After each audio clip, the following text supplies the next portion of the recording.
uwager.lv, sportsbook, and casino. Sign up today at uwager.lv, the premier online sportsbook, taking wagers since 1998. The most player-friendly lines, weekly juice specials, and a true dime line in MLB. Unique casino platforms with thousands of games. Play poker, high stakes, low stakes, or tournament play. uwager.lv, what we offer. Free same-day payouts. Customer service and wagering support, 24/7, year-round. Free monthly rebates on your action and daily casino rebates. Contests, free bets, best bonuses, and giveaways. Generous referral program. Get an 80% free play bonus on your first deposit, up to $1,000. Sign up today, and use promo code SPORTSWEB. Remember, you can't win if you don't play.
going on, guys? Welcome back to another edition of the evolution of Sports Talk Television on a Monday night on I Love St. Pete, the hub, and Amped Up Sports.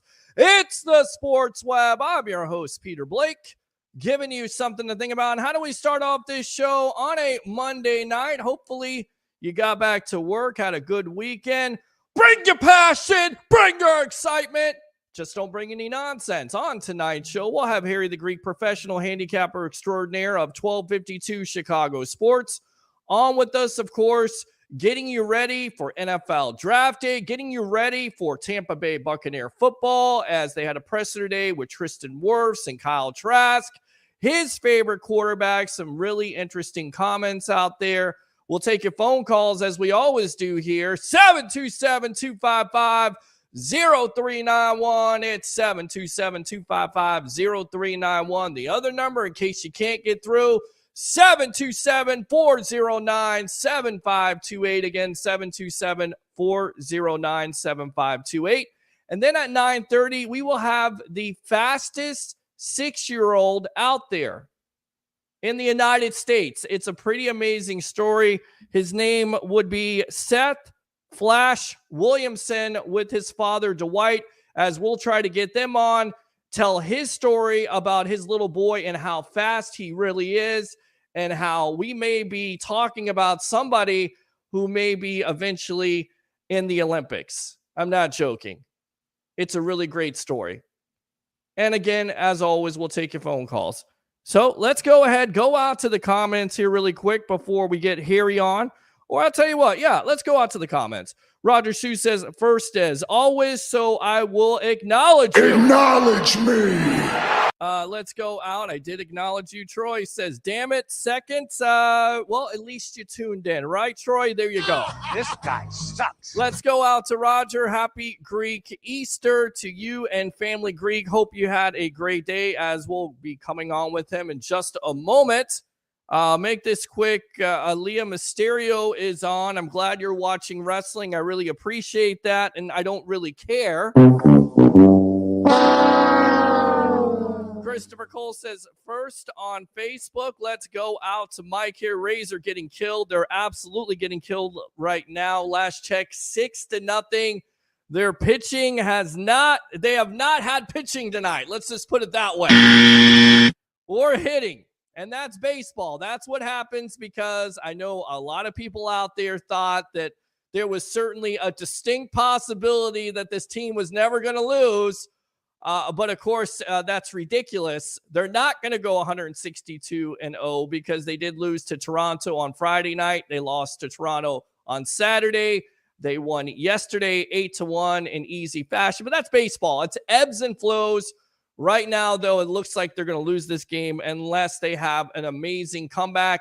And then on top of it, your Tampa Bay Lightning are starting off their playoff postseason versus the Toronto Maple Leafs in a rematch from last year. So a lot of things going on right now on the Sports Web. We'll definitely talk with you if you want to talk about your Tampa Bay Rays, your Tampa Bay Lightning, your Tampa Bay Buccaneers. 727-255-0391. It's 727-255-0391. Again, the other number, 727-409-7528. Again, 727-409-7528. That's not the only thing we're going to be talking about tonight.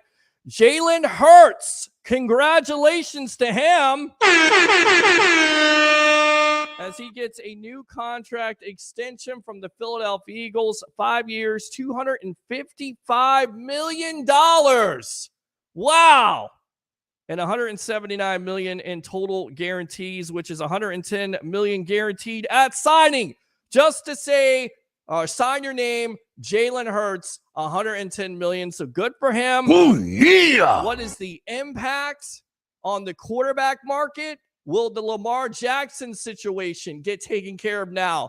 Does it make that situation even worse than what it already was? Who's the next quarterback to get the big-time contract? Of course, it's mock draft Monday here for the Tampa Bay Buccaneers. Who do you want to see the Tampa Bay Buccaneers take at number 19 on April 27th? Tristan Wirfs with some really interesting comments today that may decide where the Bucs are going to go. Just saying. Let me go back out to these comments here. Now it is 8-0. Oh my gosh. That's good enough to suck right there. Always on a Monday, right? All right. So let's go out there to Dave. Trask sounds like he's ready for a quarterback battle. We'll get into it. Pay Justin Fields. I mean, he'll have every opportunity to prove himself, Roger Shue. He may be the next in line. More than likely, it's going to be Joe Burrow. It's also going to be Justin Herbert, as we have talked about on this show ad nauseum. Ball is in Baltimore's court right now. Here he is trying to get on, so we will get him on. And I bet here he wasn't happy when the Eagles signed Hurts to an extension.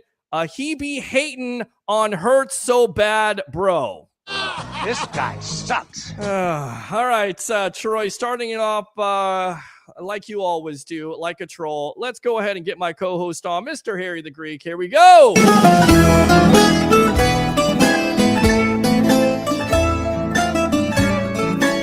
Handicapper extraordinaire of 1252 Chicago Sports, Mr. Harry the Greek. Welcome to the evolution of Sports Talk Television. And let's start out right there with Jalen Hurts with that contract extension by the Philadelphia Eagles. First and foremost, how surprised were you by that? I felt like he deserved it, although the body of work isn't necessarily all there. One great year, one questionable year coming into the league. Second round pick. It was known that Carson Wentz most likely was going to be the starter. They take a chance on Jalen Hurts and $179 million in total guarantees. Welcome to the evolution of Sports Talk Television, my friend. Peter, how are you, my brother? I'm doing good, buddy. How you doing? So Jalen Hurts now, the new contract extension. How surprised were you by that? I'm not surprised because it's the NFL is just going to outprice. I mean, look, man, these players are just going to outprice themselves. I'm putting the entire population in the United States, anybody who is a football fan, don't get used to your quarterback, because if he's any good, he's not going to be with your team after 4.5, 5 years. It's just the way it's going to be. Right. And with that being said, how do you think this is going to play out for Lamar Jackson and other quarterbacks like a Joe Burrow and a Justin Herbert now, with the market basically being reset and Hurts getting the largest contract in NFL history so far for a quarterback? First off, Joe Burrow, forget about Lamar Jackson. Joe Burrow, when he ends up signing his contract, he will be the only player on his team. Mm-hmm. Okay, I mean, let's just put it that way. He is going to make so much money. Right. It's going to be scary. He's probably going to be your first $325 million man with $200 to $250 million in guaranteed money. So when does the madness stop? Well, that's a great question. That really is a great question. As I'm trying to produce on air, we're trying to get my guest on live here. So I definitely want to go out to Kyle Trask. But with that being said, the latest rumor with Lamar Jackson is that not only did he want OBJ, but he also wants DeAndre Hopkins. And I continue to go back to that. I feel like this is more than just money at the end of the day. It's about the organization. The reason why I mentioned that is Jalen Hurts' numbers improve because they get A.J. Brown. Josh Allen's numbers improve because you get Stephon Diggs. Kirk Cousins' numbers somewhat improve when you get Jefferson. So maybe that's what Lamar Jackson wants at the end of the day, and he deserves it because you get all these. They're just going to be decoys, Pete. Rob, again, he hasn't never. You're not going to have two 1,000-yard receivers with this guy throwing a football. Let's just be real. I've been on the show for 2 minutes. I'm getting fired up. Well, that's good. That's good. You're getting fired up. I don't want to get fired up. I want you to get fired up. I definitely want you to get fired up. Look, man, I'm an old man. I ain't got time for this. I don't want to get all fired up. No, man, seriously. Yes. What? Well, I'll tell you what. Let's go out to one of your favorite subjects. Let's go out to Kyle Trask. Let me put you in the lobby here really quick. Stand by. Kyle Trask today talked to the media about open competition. This is from our friend of the show, Mr. Rock Rally, on the evolution of Sports Talk Television. Here we go. I've just been told it's an open competition. But at the end of the day, I know that the team's going to do what they have to do to put whoever on the field that's going to allow our team to be the most successful. And for me, I feel this time I just really need to hone in and be as consistent as I can. And at the end of the day, I'm just trying to do whatever I can to make this team succeed. And fortunately enough, I've had 2 years of prior experience with a very veteran quarterback room, and there's a lot to take away from that. And I'm going to try to implement some of those styles and routines that they had into my routine, and hopefully that will make us more successful at the end of the day. And just to follow up, what do you think is the biggest thing that you learned under Tom Brady here, if it's at the top? I mean, I was in that room every day for 2 years. I learned so much. It's hard to pinpoint, a specific thing I learned from him. But if I were to give you one answer, just he's just such a tight routine, a true professional. That was one takeaway I would say is I learned how to be I was able to see what a true professional looks like, coming into work every single day, the highs and lows of whatever it may be, but still coming to work and still getting the job done. Still, no matter what's going on, you're still putting your foot down and you're still putting your best foot forward to try to get the best out of your productivity for the overall success of the team. All right, welcome back to the evolution of Sports Talk Television. It's the Sports Web. I'm your host, Peter Blake, giving you something to think about. I mean, your thoughts on those comments. They're open competition. We talked about it with Baker Mayfield. And then on top of it, and we do have our guests there in the lobby, so you're going to have to stay on for this because you're going to love this interview with these guests that we got. A great story about this little boy who is probably faster than both of us at the end of the day, which is kind of depressing. What were you doing at 6 years old? I wasn't running this fast. But going back to it, he talked about what he learned from Tom Brady. That has also been talked about. I mean, your thoughts on these comments by your quarterback, Kyle Trask. Well, he's not my quarterback. He is your quarterback. Let me finish. Unfortunately, you always like to put the blame on me. You know what? When he has a great season, you could say Harry the Greek told you that this was going to happen. Let me explain something to you, Pete. Sure, explain it to me. What else was he supposed to say? Number one, you know what Tom Brady showed him how to do? Just like he did any other quarterback. How to hold a clipboard. Mm-hmm. 1. 2, there was no right answer. There was no right answer for him to give other than the fact that he was a professional. He was great. He was astute. He's this, he's that. But as far as the open quarterback play, what else the head coach and the general manager of the Tampa Bay Buccaneers supposed to tell Kyle Trask, who's never taken a snap in a National Football League game? Oh, yeah, the job is yours? Look, everybody knows it's Kyle Trask's job to lose. The end. They all know that. Unless your boy, Mr. Anthony Richardson, Mr. Chicken Wing himself and steaks, falls all the way down to them because they will grab him. He's not falling down because you're losing that bet. That is a bet that you're going to lose on this show. Easy, princess. Easy, princess. Okay. Petunia. You put it out. Do you know who Petunia was, Peter? Peter, do you know who Petunia was? Who's Petunia? Porky Pig's girlfriend. Did you know that? I did not know that, Roger. We're gonna hold off on the calls for right now. I know I asked for them, but let's hold off on these calls because we're kind of running a little bit tight tonight. No, but seriously, it's an. Of course, they're going to say it's an open competition, but let's be real, Pete. Mm-hmm. We've been watching this game for way too long. Whether it's the Buccaneers, the Bears, the Raiders, it doesn't make a difference. This job is Kyle Trask's job to lose. They went out and they got Baker Mayfield. Great addition for this team. And the reason why I'm saying it's Kyle Trask's job to lose is because they didn't commit a ton of money to Baker Mayfield. Mm-hmm. They stole Baker Mayfield. Let's just be honest.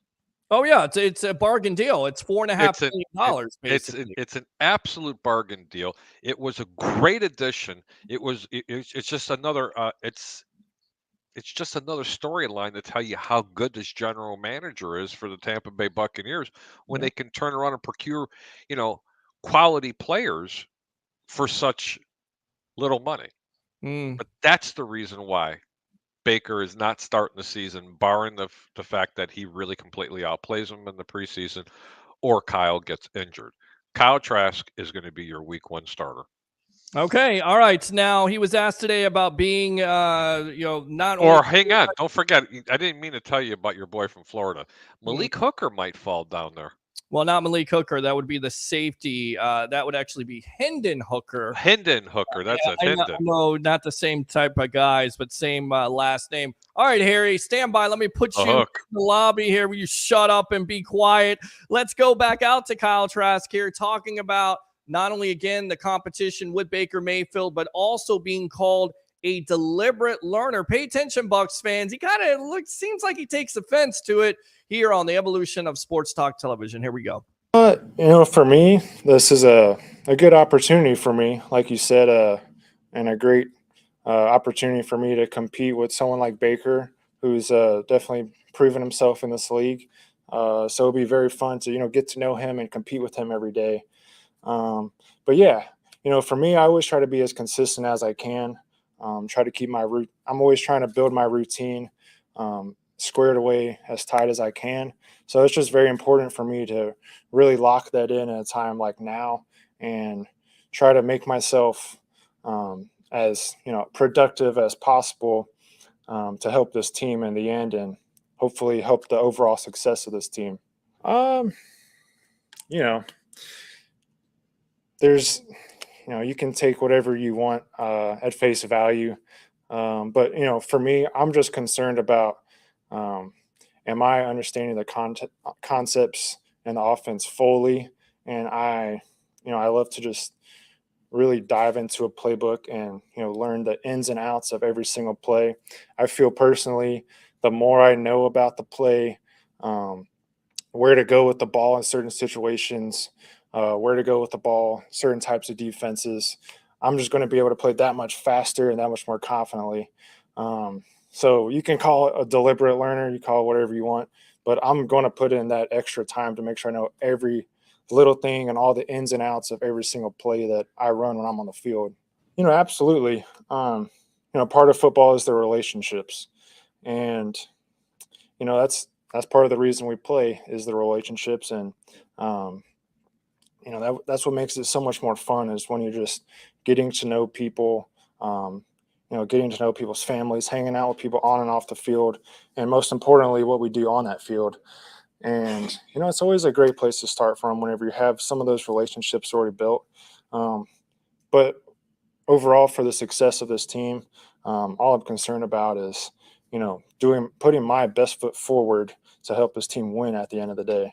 All right, welcome back to the evolution of Sports Talk Television. Let me go back out to Harry.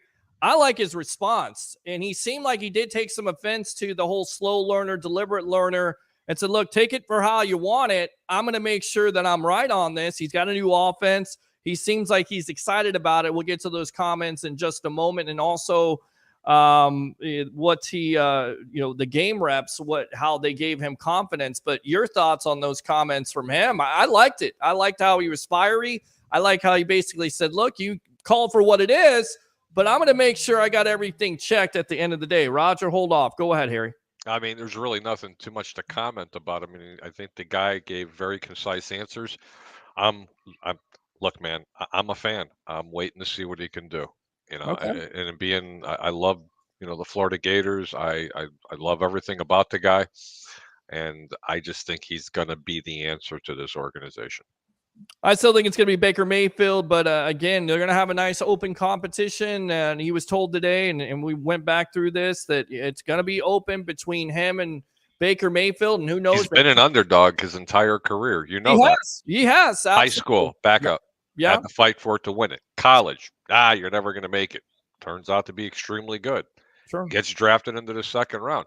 Why can't he do it here? Some players need that type of motivation. And you know what? When there's people like this guy right here that constantly beat up on. Let me finish my statement. All have I ever said here, Mr. Harry the when Great, was people like this guy over here keeps beating on you, that's when he's going to persevere to be this superstar. I hope he does, but I've had genuine doubts about this, and I've been very clear that I'm going to give him a chance. But with somebody who has 9 snaps in the National Football League And, Got to take a snap sometime, and don't Right. get that vein right in your forehead starting to pump up a little Don't bit. start Okay? with me, buddy. I'm going to put you back in the lobby here. Let's hear from Mr. Trask, and then we'll get out to our comment, or we'll get out to our guest here on the evolution of sports talk television. Here we go.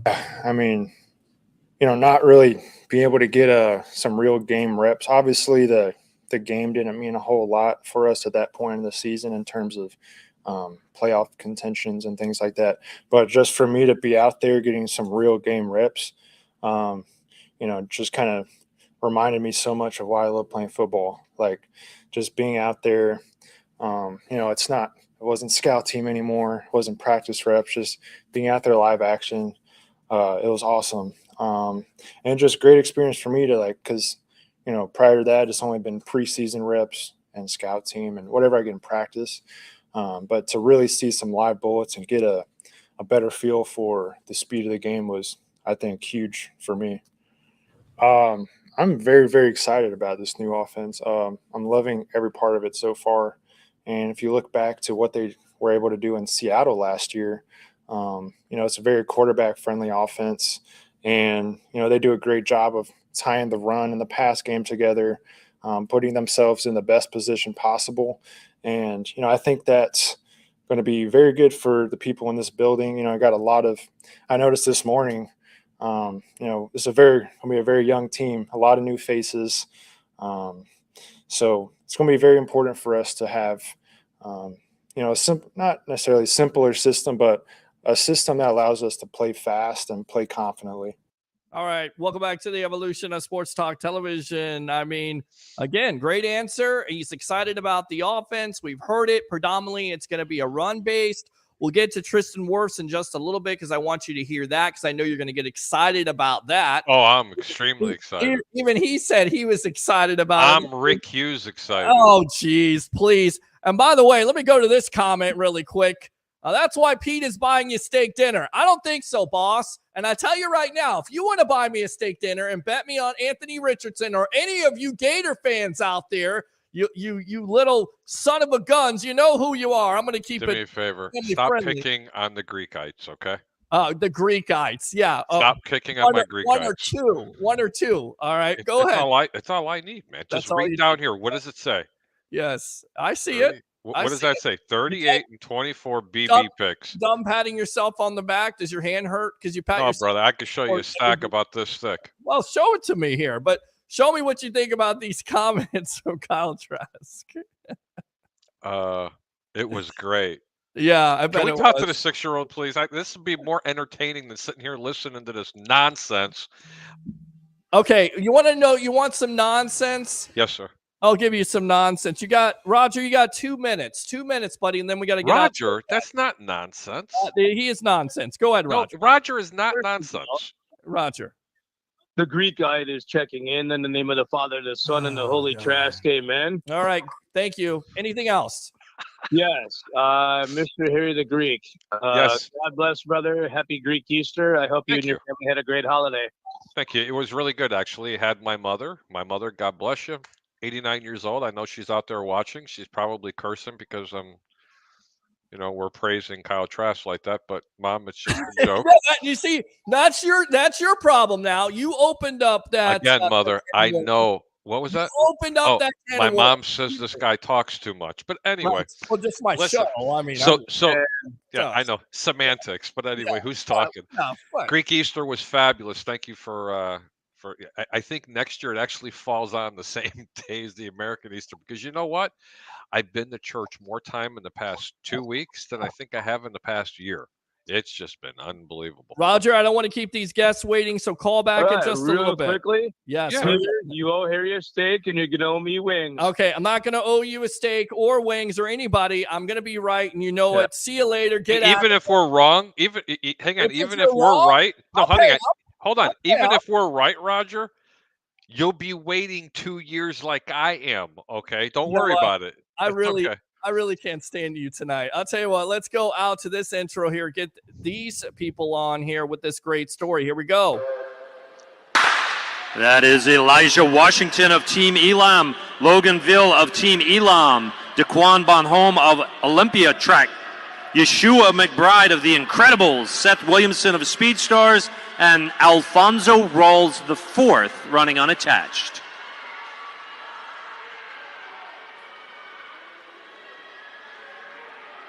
Looks like Seth Williamson. He is a speeding star, all right. Taking the boys' 7-year-old 200 Indoor Florida Championship. Seth Williamson with a time of 32.94. There you go. What a great intro. Let's go ahead and get out to Seth Flash Williamson, who is 6 years old. 6 guys, along with his father, Dwight, and family. Absolutely, guys. Welcome to the evolution of Sports Talk Television. How are you guys doing tonight? Doing good. How you doing? Doing great. Doing great. On the show. Thanks for having us on the show. Yeah, that youngin right there can absolute flat out fly, man. Yeah. The apple don't fall too far from the tree, you know. No, hey, let's see all the medals you got there. What are all those awards you have there, son? Let me see it. This was from 1 year. Can he actually stand up? Because that thing looks like it's heavier than he is. Oh my Lord! This was from last year, like his first year. So he pretty much won everything. I mean, won all. You know, he got a meet record right here. Hold on. He broke a record at a track meet. I just saw it. Oh, right here. Meet record in Clearwater. Oh God! He won the national championship, Florida Indoor Championship. He pretty much, he cleaned up pretty good for his first year. So, what's his favorite? What's his favorite run? Is it the 40, the 100, 200? You know, back in the day, we used to run the 600-yard dash. You talk about grueling. That was nuts. Yeah. My daughter does the 400. She hates it. The 400. How can you like it? Hi, what's your name? That's That's a beautiful name. Thank you. Absolutely, and you guys have a great story. 100, and also the 55. He's a national. He's undefeated in the 100-meter dash. So I would think that's his best run. So. And here's the thing. I have a mutual friend that basically said this is a great story. I've done television news before. I love the packages, but they're only 2 minutes. So tell everybody out there from the sports web and watching this show, how did Seth and your whole family get him involved into this great competitions and possibly maybe even the Olympics here eventually, right? Absolutely. So it started off with her. One day we was at YMCA playing basketball, and she said, "Daddy, let's race." So I didn't think nothing of it. So I raced her. Of course, I beat her, but after the race, I was like, man, she's kind of fast. And the next day, man, I got on the phone and found the nearest track team, and I got her involved in it. So this is her 3rd year. He kind of sat on the sideline because he was too young to run, and I was prepared, just kind of working with him outside of, being on a track team. And he was still too young for the team, but I bet because he was only 5 years old. Right. I told the coach, hey, man, just give him a shot, let him try. And, now here we are, man, one of the fastest kids in the nation right now. So. I mean, I got to ask you, Seth, how does it feel to be named the fastest kid in the nation? I mean, how do you feel about that, my friend? Good. Yeah. I mean, that's the best answer of all time right there from, Seth Flash Williamson, his father, Dwight, sister here on the Evolution of Sports Talk Television. I'm your host, Peter Blake, along with my co-host, Mr. Harry, the Greek professional handicapper extraordinaire. Who does he watch? I mean, who does he look up to? Coach Dwight here. I might as well call you not only the father here, but the coach. Yeah. I mean, what's the inspiration here for your kids and this family? Well, kind of rewind back a little bit. I used to do a little boxing myself, and so I was kind of steering them in that direction. They didn't want to box, of course. I was teaching them, and when she started doing track and field, she was good at it. She started excelling. So she was like, "Daddy, I don't got to box him." I was like, "All right, you good. You don't got to box." And then same thing with him. They don't want to be in a boxing ring taking blows. So, I mean, this was an out for them, to be honest. But one thing about him, he's competitive and he works hard, believe it or not. Like he's only 6 years old, but, he gets out there after practice, he want to do some more. So he already has that work ethic and that competitive edge in him.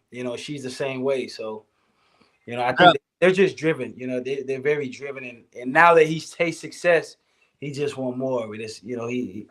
He's kind of addicted to the success of it. So And I felt like we had to have you on because I always feel like kids that are successful, the reason why is they're a direct reflection of with their the parents. Their parents from day one. So, Yep. Seth, you got to be honest with me here. We're on Facebook and YouTube and Twitter, so don't freeze up there. What's it like to have your dad as a coach? Actually, you got to ask that to both the kids because Right, they both have to.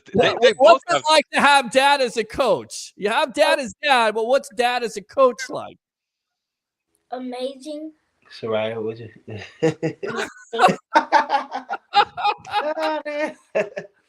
Sometimes I can be. Sometimes I'm hard on them. You know. Sometimes I'm. You gotta be. Sometimes get up. Let's go. Let's do some. You know, just after practice. We had practice today because we're going to Clearmont, Florida, Saturday for a track meet. But I just believe in like after the practice doing a little bit extra. I just believe in that. I think that gives them the edge. You know what I mean? Like you want to be the best. You know what I mean? You got to put in the extra work. So that's just my philosophy, man. Work for it, and it's been paying off. So I'm not changing it right now. So I wouldn't either. Take us through a daily regimen because I remember when I ran for track and field, that's what set me up to further everything for sports for me. And I took pride in the fact that I could run, 4 3s, 4 4s. Oh, that's good. But that was a lot of training. There was a lot of running involved. Take me through what training is like, especially for the both of them. I mean, what do you really work on them with? I mean, so how do you end up doing it? So for me, so they have a coach. I'm not taking all the credit. They do have a coach in Wesley Chapel. His name is BB Roberts. He's out of Wesley Chapel. His team is called the Speed Stars. So, he works with them a lot on the technique and mental part. I think I'm more just like, because obviously the coach can only be with them for a couple of hours a week. So I'm at home making sure, especially this guy, that he eats right. You know what I mean? He loves to eat. He's growing.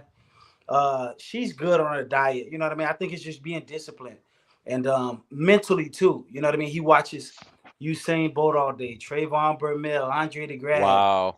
And he's just really just studying them. And he, you know what I mean? So he's kind of envisioning himself being a winner.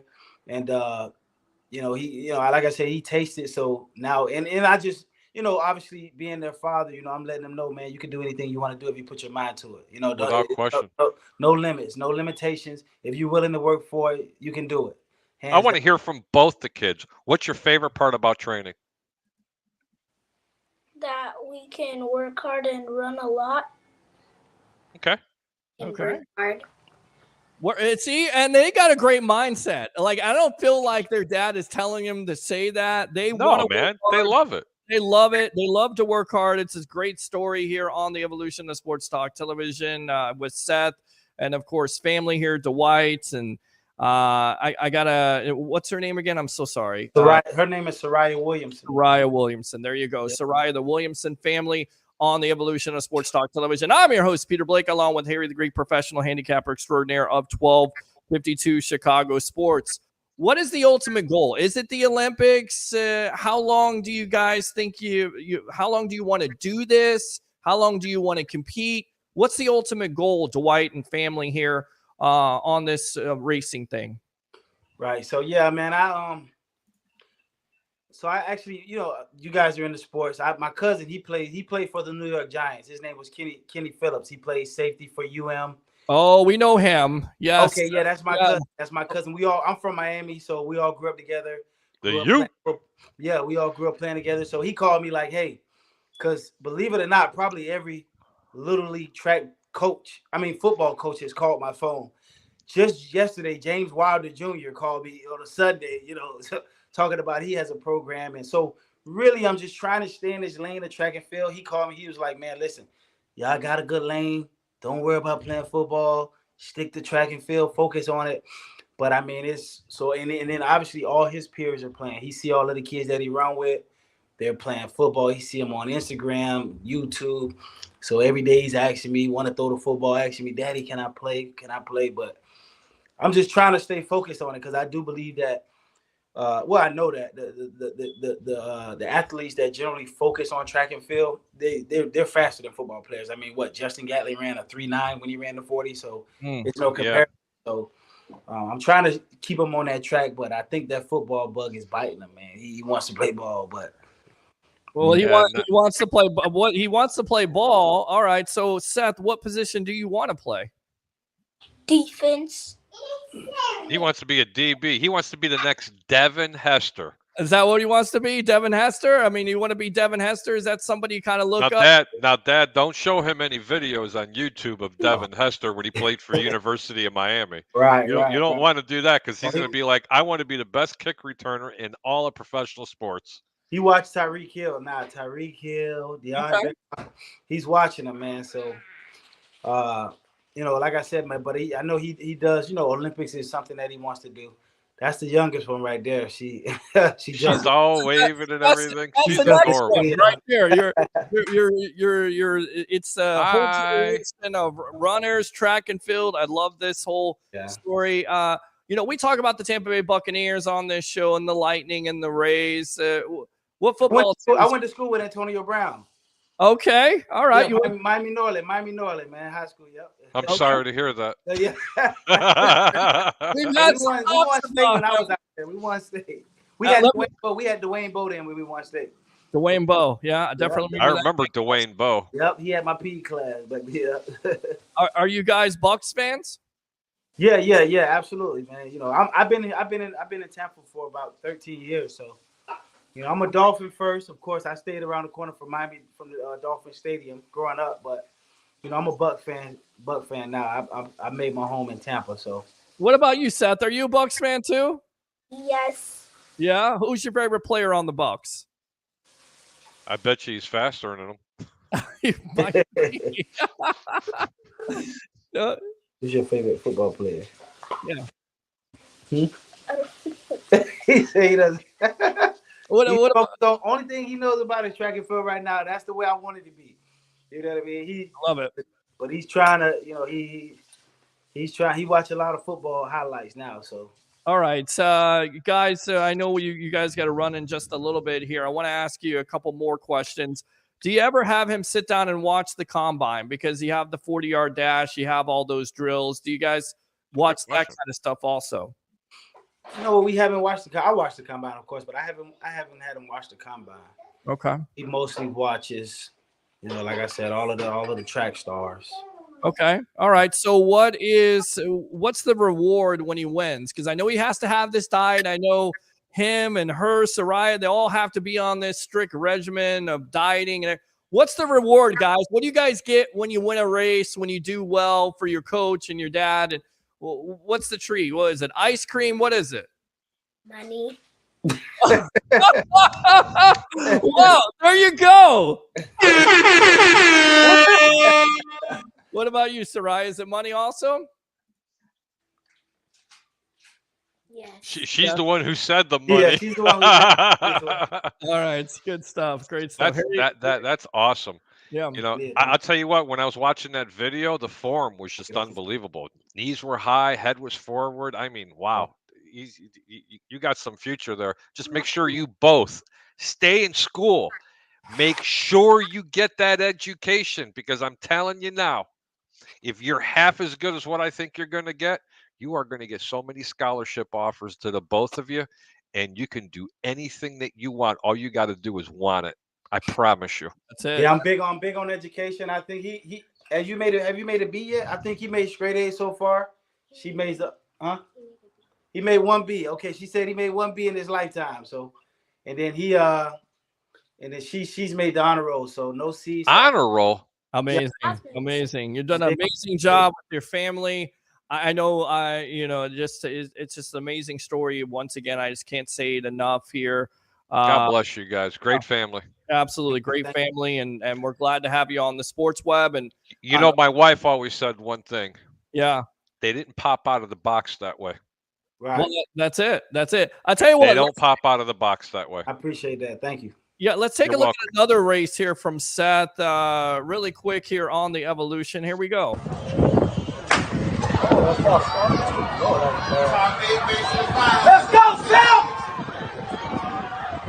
That looks like Seth Williamson, headband, speed stars. All right. Seth, tell me the truth. You got to start that all over again. Did you try to give that kid a head start? You just came out of the gate so slow. Would you give me a break? Seth, seriously, tell me the truth. You came out of the gate. You just didn't hear the gun go off, did you? I did, but I had a slow start. But Oh, you ain't kidding. You had a slow start. You came out of the gate and you just said, like, y'all playing with me here. What is this? Can y'all bring in some 15-year-olds? Dwight, when you see him get off to a slow start, but then you see him go away and hit that kick there, I mean, how proud are you as a father? God, what do you mean hit the kick? He went from 0 to 100 like that. I'm telling you. I'm always the nervous one, man. I like to, because I see a lot of parents, they all up, the kids trying to focus on their race.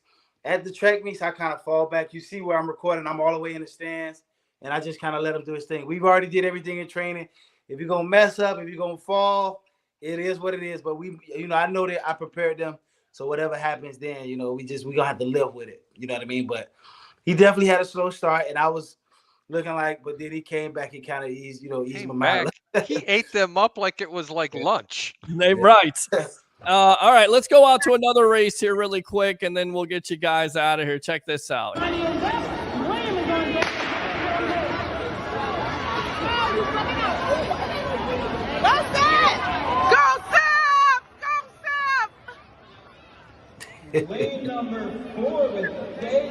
All right, now I assume that that's Mom also. Mom is as passionate as you are, Dwight? Yeah. She caught on. She see we got a little star, so she caught on.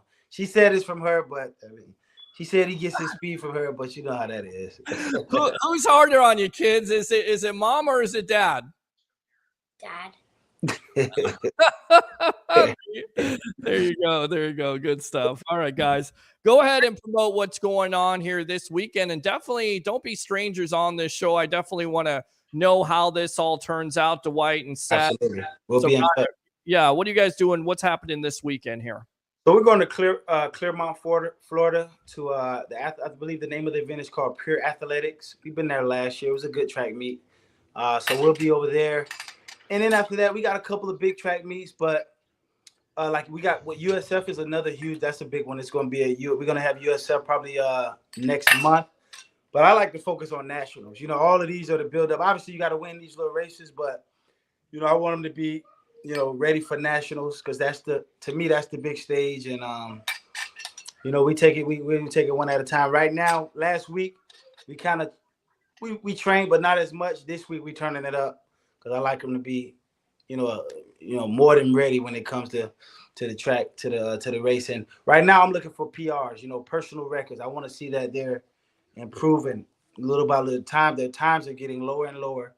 So for the big dance, which is what I call the nationals, so, I like the big stage at Nationals primary in Orlando. Absolutely. So we're looking for when you say turn it up, what do you mean? How do you turn up training at that juncture? And then talk about some of those goals that you're kind of setting for him and her also, Soraya. Right.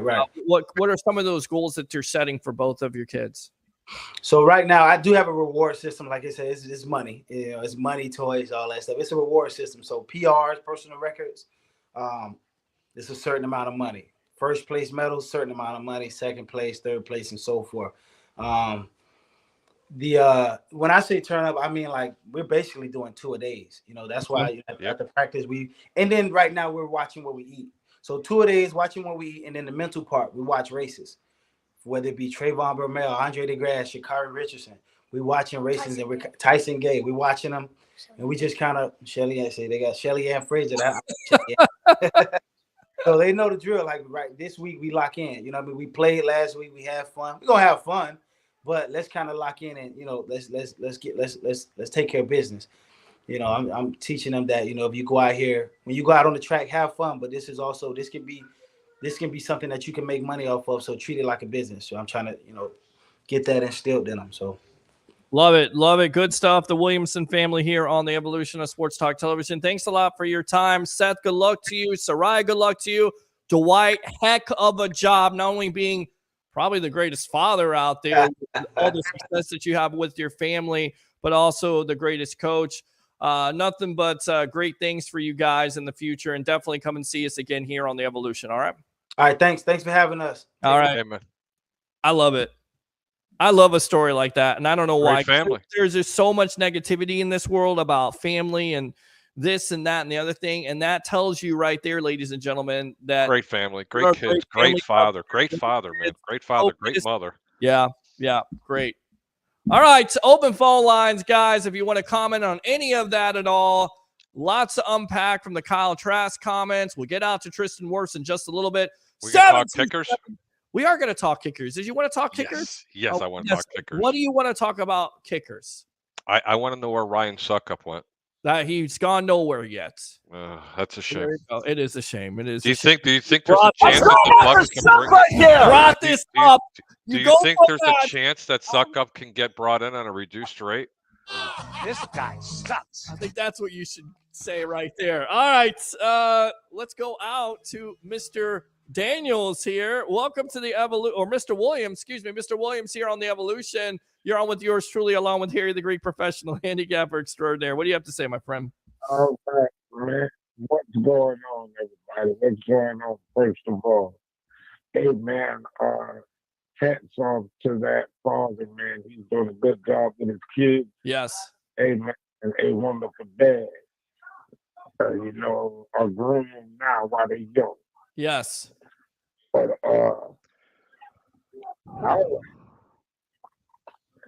now. Yeah. Devin White. Devin White. Yeah, I know you want to talk about that. I mean, what do you think, Mr. Williams, about him wanting a trade from the Tampa Bay Buccaneers? Do you pay him? Do you trade him? Or do you make him live up to that contract? First of all, we ain't letting you go nowhere. And Jason Wright, I don't blame you. Okay. Okay, I don't blame you. And you already got your 5th-year option, brother. Right. I say let's keep him in and let it all play itself out. Okay. Okay. So you're going to pay him $100 million? Yeah. Can I keep it? Wow. But on that, it's up to you to accept the 5th-year option. Okay. But if you don't want it, okay, the old saying, one bad apple spoils the Bucs, right? Well, you're definitely, you're absolutely right about that. With your one doesn't, he's supposed to be your defensive leader though. So there's a lot of Bucs fans out there who, yeah, right. Because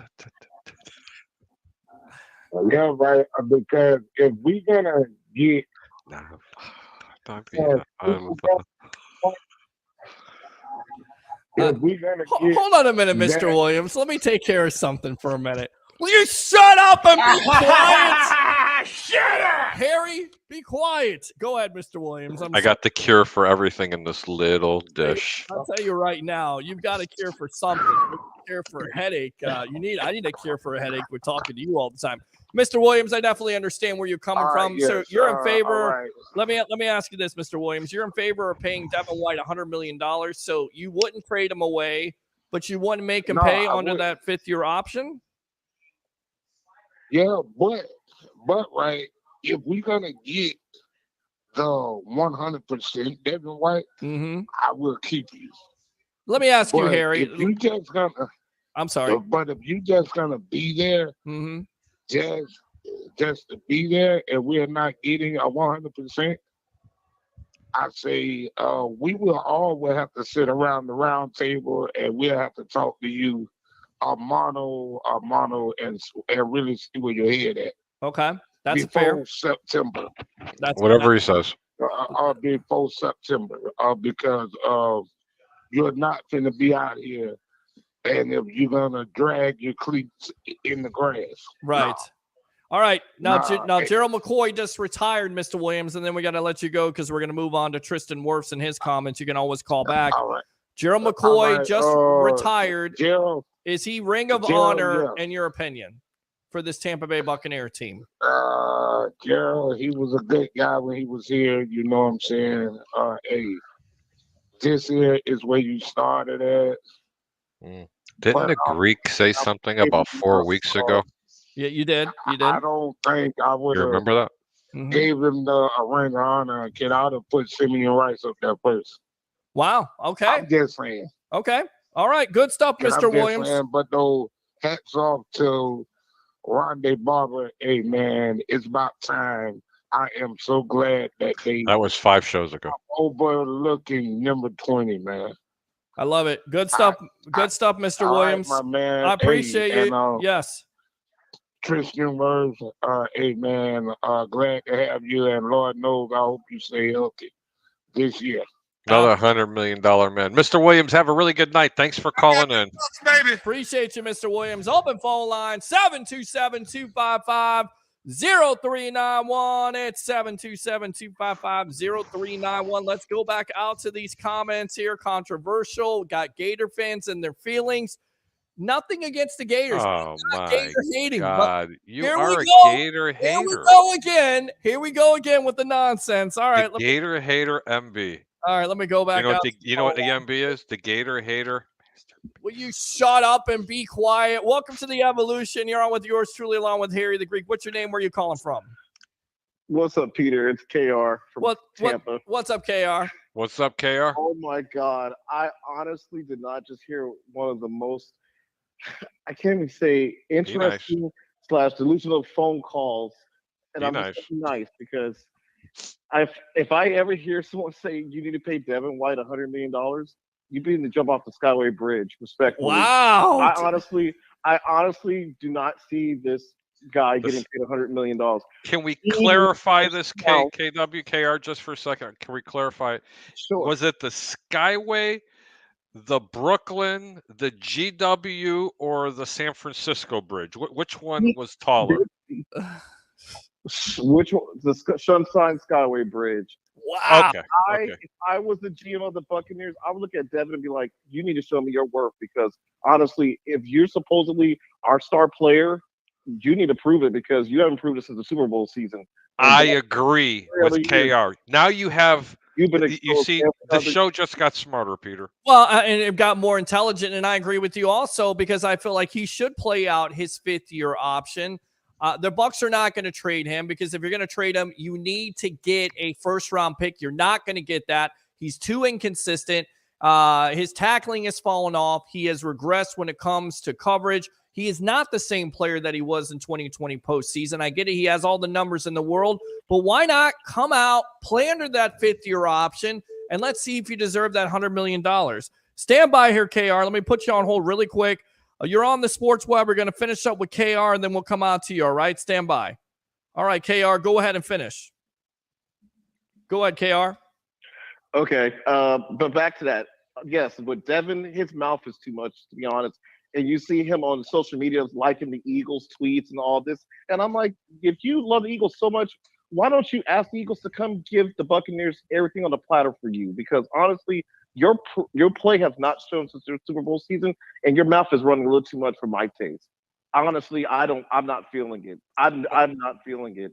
Well, in the words of one particular defensive player, I was bored. He's not a defensive player of the year player at all. He's regressed the last few. Well, I mean, and that's what it comes back to, guys. And he wants Roquan Smith money, and he couldn't hold Roquan's jockstrap, Jack. I mean, well, I'll tell you right. Preach on that one. Right. The Ravens just overpaid for Roquan Smith. To be honest, Roquan actually had a mid-year last season. I don't see how much work he was. That's because the Ravens are so desperate to keep Lamar Jackson. They're just trying to do everything in their pocketbooks to just keep Lamar happy, or try to make Lamar change his mind until he gets what he wants. And at the end of the day, he's not going to get what he wants. So the Ravens got to face the reality is that he's probably not going to be there in the next season or two.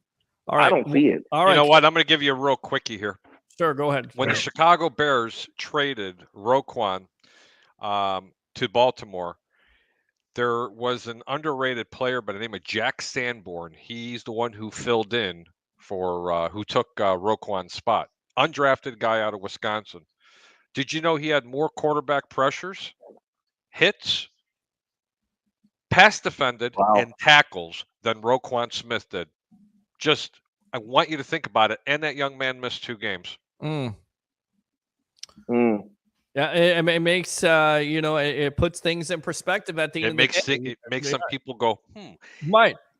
He's not as talented as Roquan, but he sure as hell, when was given the opportunity, Correct, came out and said, you know what? Ain't nobody going to take this away from me. And that's what you would want Devin White to do. You would want him to have that chip on your shoulder. If you want to earn that $100 million, come out and play under that 5th-year option. And the Bucs, they usually take care of their players. They take care of their own, right? I mean, we've seen that here just this year. Jamel Dean, Levante David, Vita Vea. I mean, they take care of their players they want to keep around. I still think they're interested in keeping Devin White around. He's just so damn inconsistent. And if you want to pay, if he wants an upwards of $18 to $20 million, that is the talk of what he better Devin become White defensive wants. player of the year. Right. 12, 13, I can see. You're stretching it at 14. 12 to $13 million a year, I would pay him. I would. Right. Okay. But not with guaranteed money. There's going to be clauses in that contract.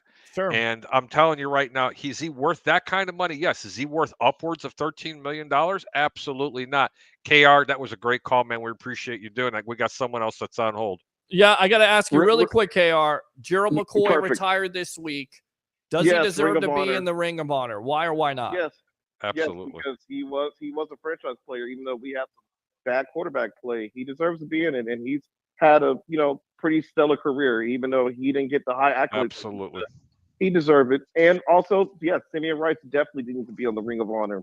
And maybe if he gets his Hall of Fame vote this year or the next year coming, hey, you got to put him on the Ring of Honor. I don't know if he'll make it into the Hall of Fame, unfortunately. And to me, I love me some Simeon. I don't understand how Simeon Rice doesn't get in the Hall of Fame because he can do something that a lot of players can't do. That's get after the quarterback. I don't care if he's one-dimensional. The one dimension that he provides is something that you're going to pay an upwards of $15 to $20 million for in this league. Great stuff, KR. Definitely call back. Use that second call. Appreciate it. As always, let me give you the Macho Man. Yeah. Thanks a lot. You're welcome, guys. Yes, sir. Thanks a lot for calling the Evolution. Take it easy, KR. Out to the phone lines. Welcome to the Evolution. You're on with yours truly, along with Harry, the Greek professional handicapper extraordinaire. What's your name? Where are you calling from? Doug Kalbach calling from Riverview, Florida. What's going on, Doug? How you doing? Welcome to the Sports Web here live on I Love St. Pete, the hub, and Amped Up Sports. Thank you. Thank you. I know it's been a while since your voice has heard, or your ears have heard my voice and vice versa. Yep. You used to call the radio station in a galaxy far, far away in Clearwater with my old co-host there. Rest in peace, Mr. Sean, the Sports Don. Yes, sir. I remember you, and I know that you're a big-time Washington Commanders fan. I got to ask you, first and foremost, how excited are you that Daniel Snyder is selling the team finally? Well, can we take the states of Maryland, parts of Carolina, D.C., and the whole bit and take a collective giant breath? Yes, he can. I think a lot of fans can do that. Yes, absolutely. Breathe out, Washington. Yes. Hope is on. Yeah, no, we're obviously excited. My reticence is in the area of just whose heads will roll.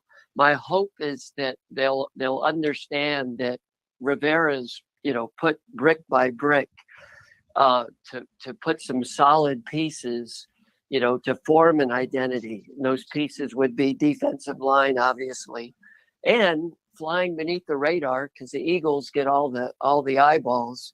I'll take our receiving core really honestly against almost anyone's. It's a lot of people out there haven't seen a lot of Jahan Dotson highlights. There's a reason for it.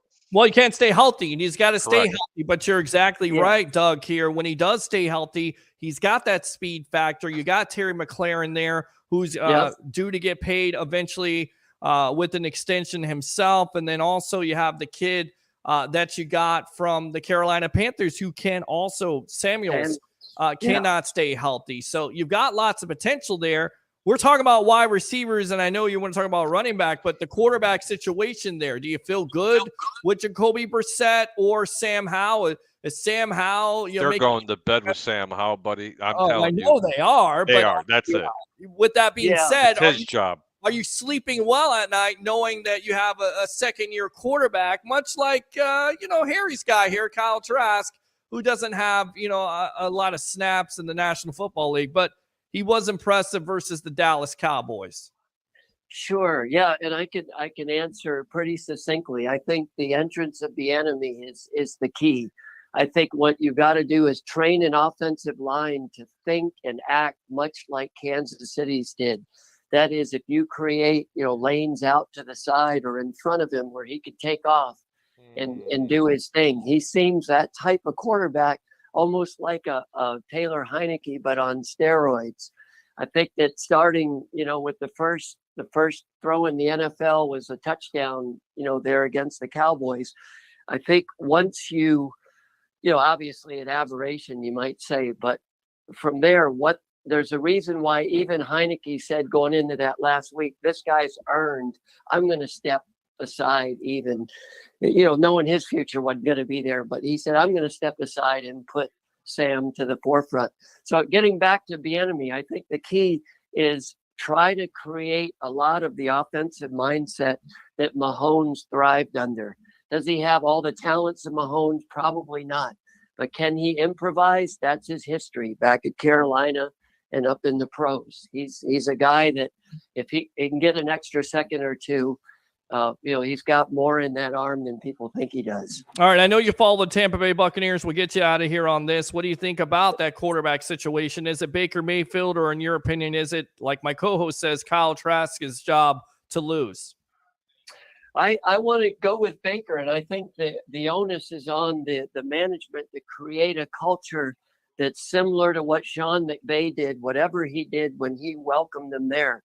I think Baker is showing us that when people believe in him, set up some type of system, even make a lot of it improvisational. I don't mean to go way off the rails but give him something where Baker's got to just, with his competitive nature, make things happen. Just set up as much of that scenario that he had that first night with the Rams as you can. And I think you see the Baker that can thrive. You box him up too much and confine him, I think that's when you have to give the nod over to Trask. So I'd like to see what he can do. My heart says Trask will probably prevail.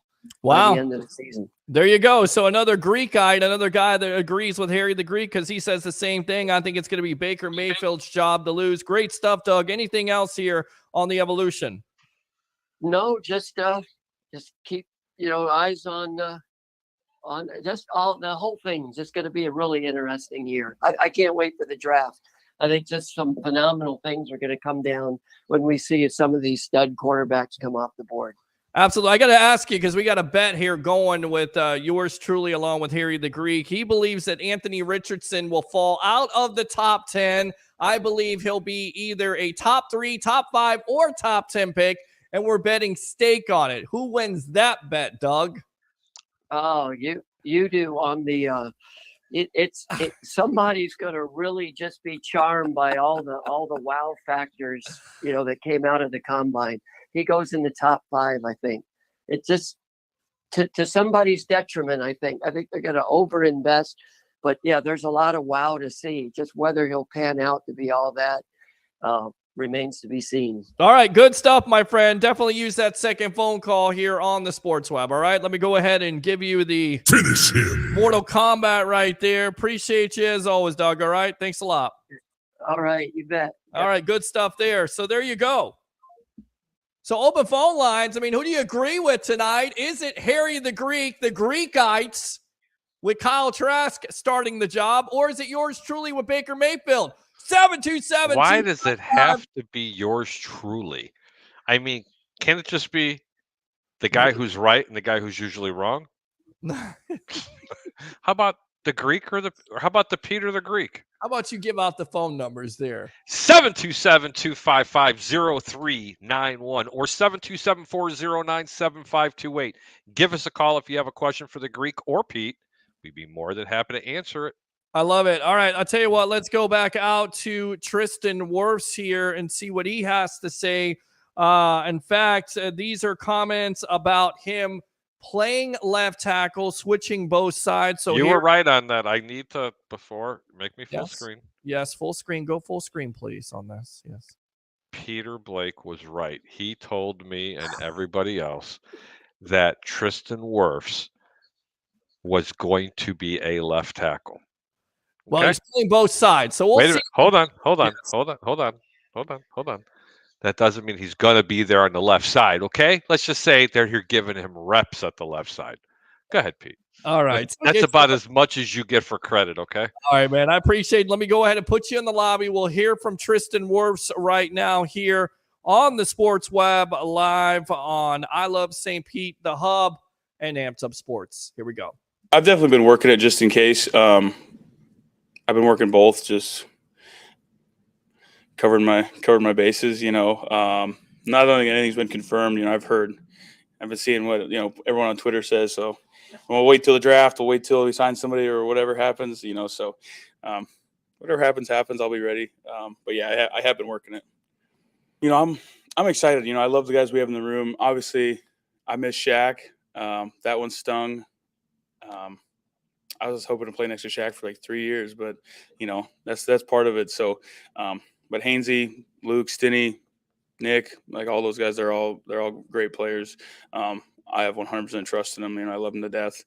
All of us showed up, first day of OTAs. So that was really good to see. Even Jensen was here. But no, it's good. I love those guys. I have 100% confidence in them. So however it shakes out, it shakes out. We got a long ways to go. But it'll be fun to see that whole thing shake out or whatever it comes down to. All right, welcome back to the evolution of Sports Talk Television. I mean, yeah, he's taking snaps on that side. I think that kind of raised a lot of people's eyebrows. We've talked about that. We've heard about it. This was put out there by him, of course. It was put out by Pewter Report about a month ago. We talked to JCA about this. And I feel like, look, if they go with Tristan Wirfs at the left side, for me, Jason Light in this organization is telling you we're going to go after a right tackle, either in the first round or possibly in the second. But if you get a Darnell Wright from Tennessee, who, if you look at his statistics, he's a lot like Tristan Wirfs in the way of not giving up sacks, athletic, kind of being overlooked. And I'm hoping he is overlooked because I'm hoping he's there at 19. I think he's that good that you go with him. And I think also at the end of the day here, you move Tristan Wirfs to the left side because it's much easier for that transition instead of going with a rookie left tackle and putting him into the fire and having him, have to protect Baker Mayfield or Kyle Trask's blind side, because left tackles, they don't grow on trees. They don't come into the league as rookies and set the world on fire. So you move Tristan to the left side, and it's much easier to find a right tackle. Case in point, you found Tristan Wirfs in 2020 and you won a Super Bowl with them. And I still think they're going to address this. And when players start to get cut, they're going to build this offensive line and they're going to go ahead and be pretty formidable. And I think they're going to address it. If they don't address it in the first round, I know they're going to address it probably somewhere in the mid rounds. But I'm going to tell you right now, and a lot of people aren't talking about it, but there's a young man, I believe he plays for Notre Dame, and he's a tight end, and he's a hell of a blocker and a pass catcher. Don't be surprised. Do not be surprised if the Tampa Bay Buccaneers go ahead and reach out and take a tight end at that first pick. I know you're talking about, and his name escapes me right now, but he's definitely one of the top tight ends, and he's also been called Baby Gronk. And you have Cade Otton, and I wouldn't be surprised in going in that direction because you know who else they called Baby Gronk? He doesn't want to be stigmatized with that. His name was Adam Shaheen. Mm-hmm. Or he was from West Ashland State, Kentucky, Division 40, who went to the Chicago Bears, and they picked him up in the second round, never panned out, went to Miami, and he still doesn't pan out. Don't give him that nickname. No, don't give him that nickname this year? No, don't. I'm trying to look for his name as we speak right now. Okay, Michael Meyer, and I should have known that, but hopefully he kills it like Michael Myers on the field. And I tell you right now, in college football, thank you, he absolutely killed it. And, good blocker, good pass catcher, good route running. And if you're trying to run the ball and you're trying to establish that, you need another good tight end, because who do you have on this team besides Cade Otton at the end of the day? Cole Keefe, he's a blocker. Maybe you go in. I still think you got to go with either an offensive tackle or an edge rusher at the end of the day. But you're right. Don't be surprised. I mean, we've heard this before where O.J. Howard got picked number 19. And, of course, they didn't pick Dalvin Cook. It looks like Mr. Cook could be either cut, possibly headed to the Chicago Bears. I still feel like the Bucs should have drafted him. Dalvin Cook. That's the rumor. There's a big time rumor. It's either Chicago. Chicago's not going to pay the money out because if they would have paid somebody, they would have paid Montgomery. He's got no mileage on the tires. Mhm. I wouldn't mind seeing him in Chicago, but it's probably going to be more formidable and realistic that he ends up going to the Dolphins. Okay. All right. And I could definitely see that happening. Let me put you back in the lobby here. We'll go out to Tristan Wirfs with some more confidence. Another press conference. Stand by here. Yes, I know you hate me, but yeah, I really want to get this information out there by these guys putting it out there, because I think there's some good sound bites. Bucs fans should definitely pay attention here on the evolution of Sports Talk Television. Tristan Wirfs talking about leadership and also talking about Dave Canales' new offense on the evolution of Sports Talk Television. Here we go. I don't want to say take over the room. That's not the right phrasing. But I want to be somebody that the guys can turn to, or it's going to be the voice of the offensive line. That's going to stand up for us when need be, and kind of take the brunt of things when if things aren't going so hot. So I think I'm more than ready to do that. I think it kind of started last year and it's kind of been snowballing into where we are now. But yeah, I'm all for it. Yeah, I think Coach Canales is awesome. I think today was really the first time I got to hear, all of us got to really hear him kind of talk. And today we really just went through our offensive philosophy, just what we want to do as an offense and how we want to get it done. I've had a couple conversations with him. Just I've been here all offseason training, just bumping into him in the hallway.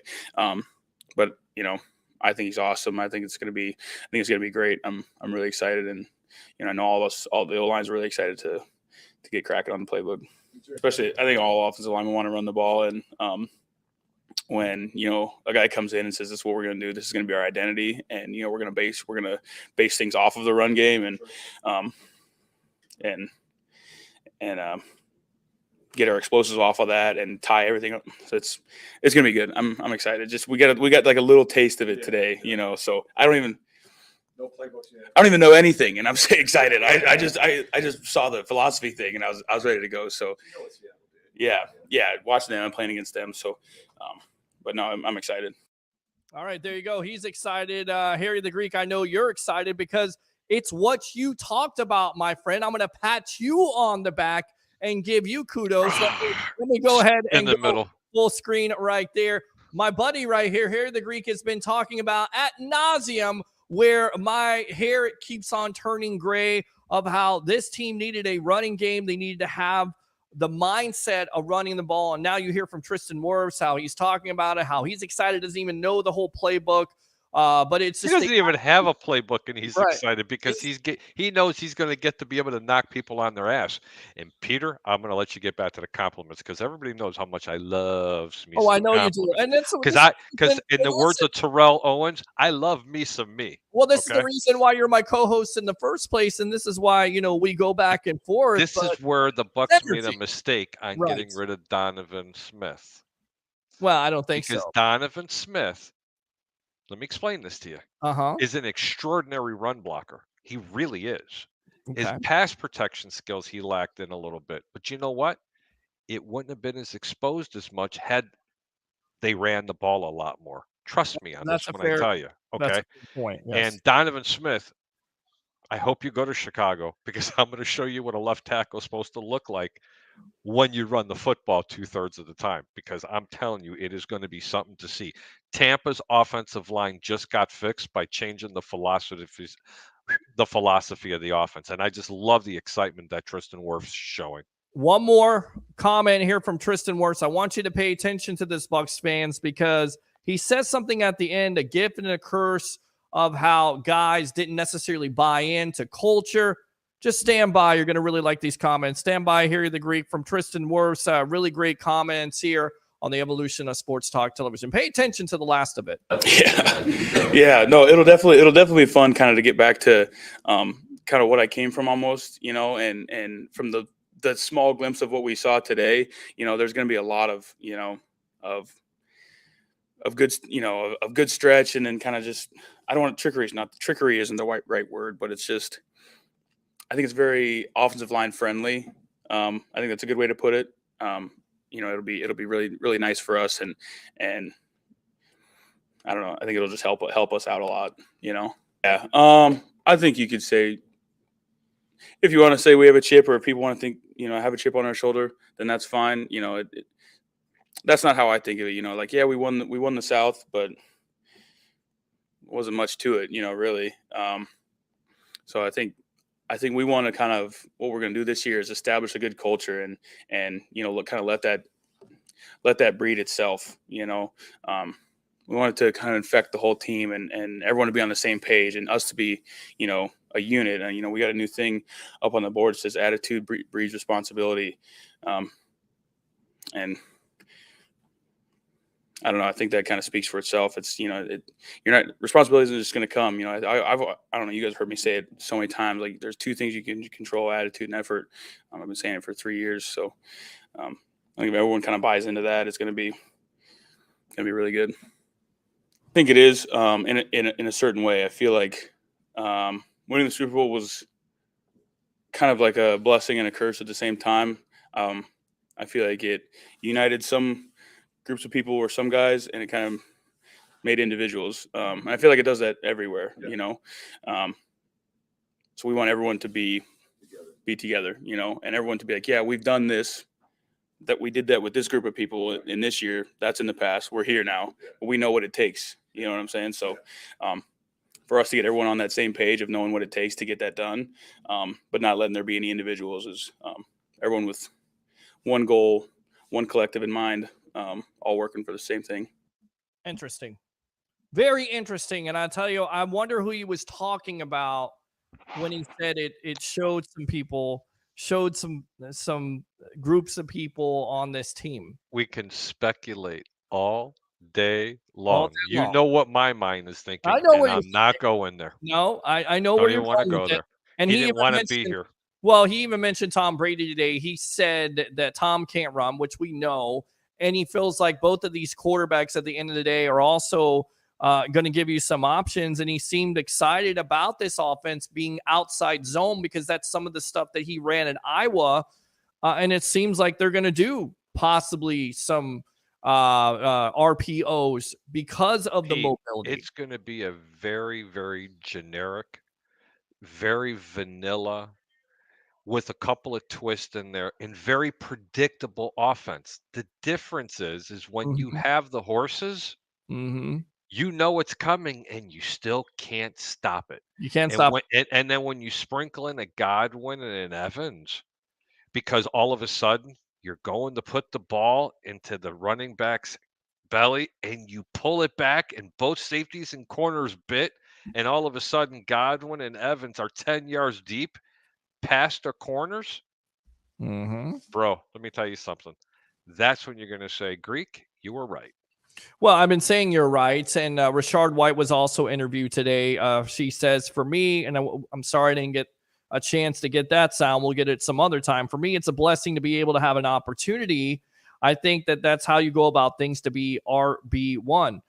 I wouldn't say I'm RB1 yet. We got a lot of great guys in the room. We're all going to compete. I like the energy, the good vibes in the room right now with Chase RB1. Edmonds, meeting him earlier, plus sneak Keyshawn Vaughn and Pat Liard, excuse me. It's a good room. I'm pretty proud of that. But being able to compete and things like that, that's all you can ask for, is an opportunity in life. Do you feel like with these comments, even him saying he's not running back one, we think he's running back one, if a Bijan Robinson is there at 19, he gets picked up just by the Bucs. If he's there, look, man, I love Bijan Robinson. You can't pick him up. Okay. You just can't. The team has too many other glaring needs. You've got a stud running back sitting right there. Now, if you plan on moving White and getting a draft pick for him, right, and Bijan is there, you take him and you say goodbye to White. But I'm telling you now, you don't need to. Well, I think it's all predicated. You need a tight end. You need an offensive lineman. It's one of those two. I think it is too. I think, but again, the mindset is, if he's the best player on the board, whether you need him or not, do you take him because he is the best value? and because you had the last rushing offense in the National Football League last year. That's And because of management, not because of the players. Also, you need to. That's because of coaching, not because of the players. But it's That's because of coaching, not Right. because of the players. I'm going to say it 3 times just to make sure you and everybody else understand exactly where I'm coming from. The play calling sucked. Okay. All right. Well, I know you got to get out of here, so go ahead and give me some picks really quick if you can. No Because picks. Ash, no picks this week? No picks today. I'm 3 for 3, and I'm waiting for believe it or not. I am praying to God that Atlanta can hold on. It's only the 3rd inning. They're winning 2-0. All right. And give me some picks on Wednesday, then. We'll get you No, back. I promise. I'm going to give you some picks on Wednesday. Just let you know, you guys can catch me here on Monday and Wednesdays when I'm not playing poker or horses. I'm Harry the Greek. You got any questions or comments? Find me on Facebook or Twitter. Twitter, it's Harryberg TP on Twitter. Or Pete, you're going to have to show me how to change that because I got to get that TP out of there for obvious reasons. We got to definitely do that. You got to show me how to do that. And you know what? You can find me on 1252 Sports. You're going to probably catch that show coming up here relatively soon. But I'll tell you what, I cannot wait. It's going to be a lot of fun. We got the draft coming up around the corner. Make sure you tell the wrestling gods I said hello. Go Dick the Bruiser, and we'll talk to you later. You're such an idiot. All right. Harry the Greek, thanks a lot for your time. All right, guys, it's just me and you. Let me go ahead and read these comments. We'll take some phone calls. Lots of subjects on tonight. We've heard from Tristan Wirfs. We've heard from Kyle Trask. We talked about Gerald McCoy, who retired. I throw the question out there to Bucs fans because I know it's a highly controversial subject on this show. Does he belong in the Ring of Honor? I think he does. I've kind of changed my mindset on this because he has the numbers at the end of the day. He's 4th all-time in sacks for the Tampa Bay Buccaneers. Even though he wasn't on winning teams, he was one of the best players in that era. And at the end of the day, you're not an all-pro, a Pro Bowler for nothing. So I think eventually he will get into the Ring of Honor for the Tampa Bay Buccaneers. I think his biggest indictment at the end of the day, and I think you guys can agree, is that we all expected him to be the next Warren Sapp, and he wasn't the next Warren Sapp. And did he make a lot of great plays? He wasn't on a lot of great teams. Did he have help? He didn't have the help. I still believe he is in the Ring of Honor. What do you guys think? 727-255-0391. It's 727-255-0391. The other number, 727-409-7528. Again, 727-409-7528. Do I think there's other players out there that are deserving? Absolutely. We've gone through those names. But at the end of the day, in my opinion, McCoy gets into the Ring of Honor. So what do you guys think? Let's go back out to these comments here because we've been kind of neglecting you. Let me go ahead and take a drink. Tell you what, let's go ahead and take a break really quick. Let me rest my my vocalizer, if you will. You've been watching the evolution of sports talk television. Keep it locked. uwager.lv, sportsbook, and casino.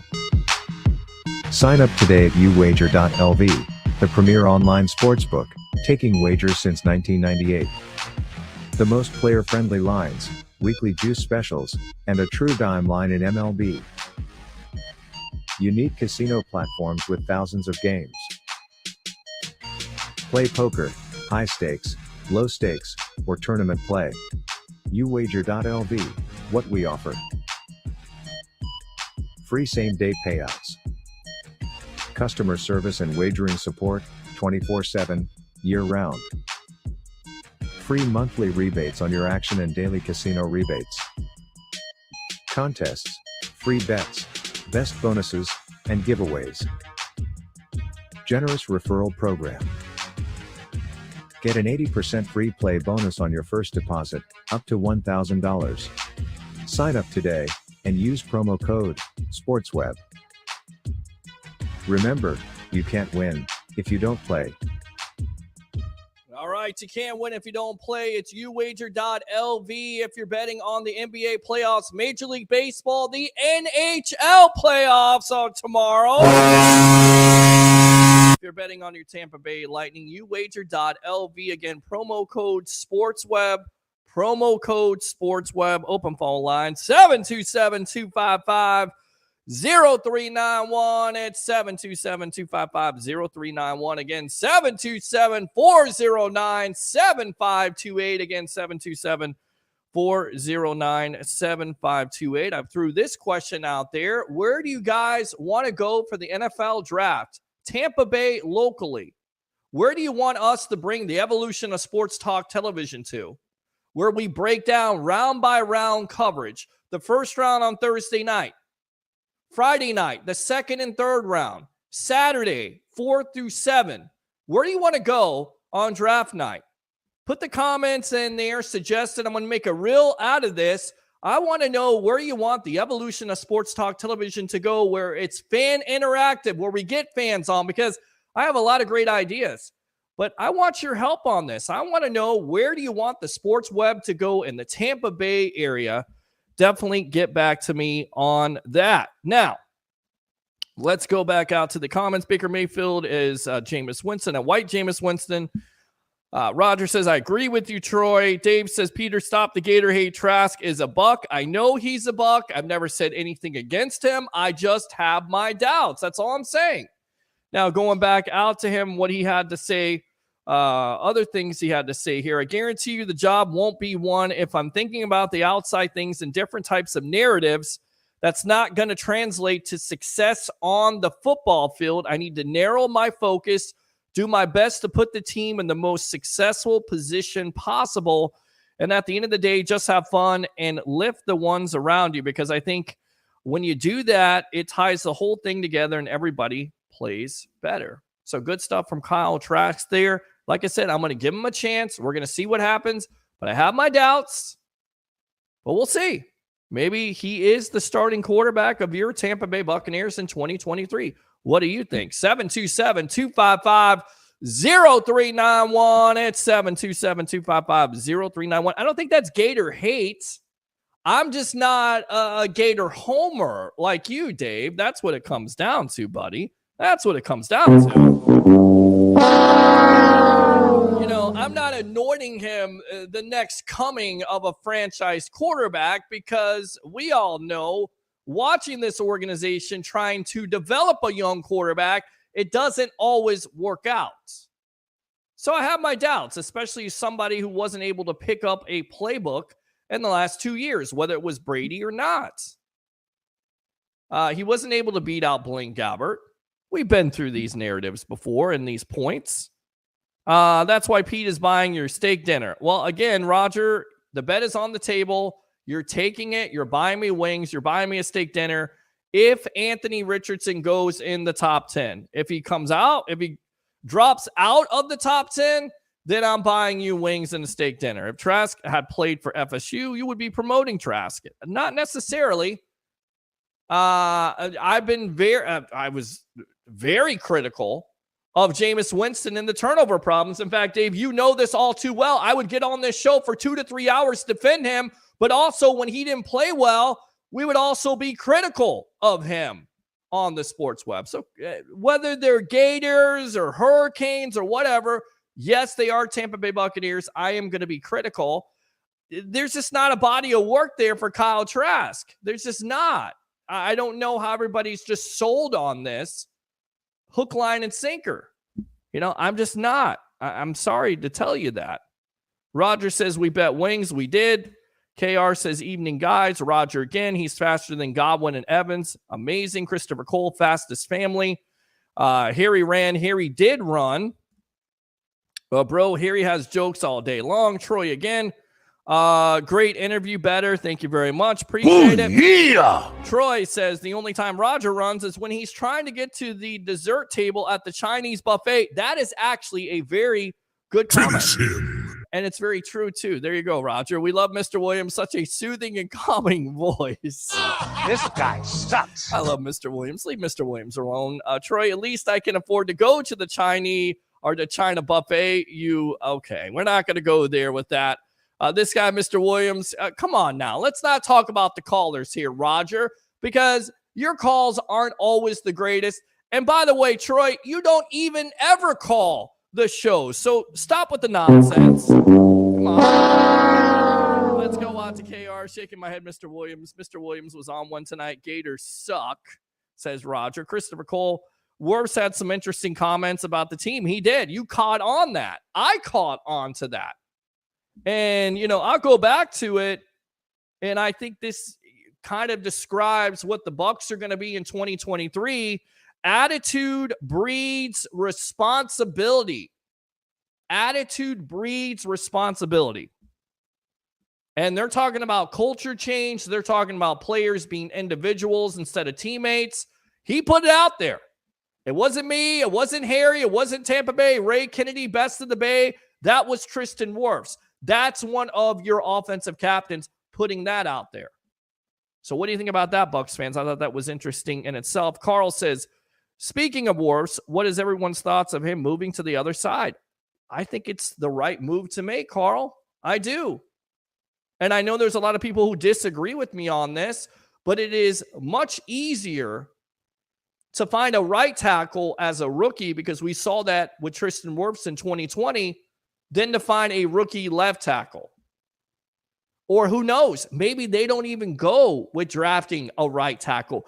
Maybe they go with Luke Gedeke, because Gedeke's natural position in college was what? Right tackle. So maybe Jason Light feels like Gedeke can get the job done at the right tackle spot. You go with Tristan Wirfs on the left side, or you could, how about this crazy idea? Maybe you keep Tristan Wirfs on the right side, you wait until the draft and see what you got, and maybe you bring back Donovan Smith on a lesser deal. Because of what Harry just mentioned. He's a better run tackle than he is a pass protector, and because you're going to run the ball more, maybe that's an advantage. I don't see it happening. Maybe you go with the left tackle as a rookie. I don't see that happening. I think there's a challenge to that. I think that's the reason why I like the move of having Tristan Wirfs on the left side to protect your blind side. I don't care how much he's going to get paid. He's going to get paid anywhere it goes. He's one of the best young offensive linemen in the league. Period. Whether he's on the right side, the left side, he's out in left field, right field, center field, it doesn't matter. He is the best, one of the best offensive tackles in the league. Pay the man. Oh, yeah.